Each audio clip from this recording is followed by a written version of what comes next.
কিছুদিন আগে গণ অভ্যুত্থানে পদত্যাগ করেছেন নেপালের রাষ্ট্রপ্রধান। এবার একই পথে এগোচ্ছে তুরস্ক। দেশটির রাজধানী আঙ্কারার রাস্তায় লাখো মানুষের ঢল। তাদের দাবি একটাই, এরদোয়ান সরকারের পদত্যাগ।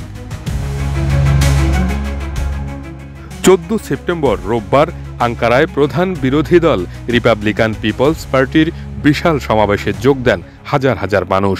আন্তর্জাতিক সংবাদ সংস্থা রয়টার্স জানায়, কয়েক লাখ মানুষ একত্র হয়ে সরকারের বিরুদ্ধে ক্ষোভ প্রকাশ করেন। সমাবেশে বিরোধী নেতারা বলেন, এরদোয়ান সরকার ক্ষমতায় টিকে থাকার জন্য দমননীতি চালাচ্ছে। গত কয়েক মাসে দেশটির রাজনৈতিক দল প্রজাতন্ত্রী জনতা দল সিএইচপির একাধিক মেয়র এবং শতাধিক পৌর কর্মচারীকে দুর্নীতির অভিযোগে গ্রেপ্তার করা হয়েছে।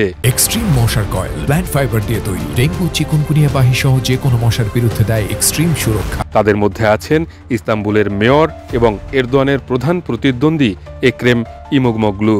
তবে এরদোয়ান সরকার এই অভিযোগ প্রত্যাখ্যান করেছে।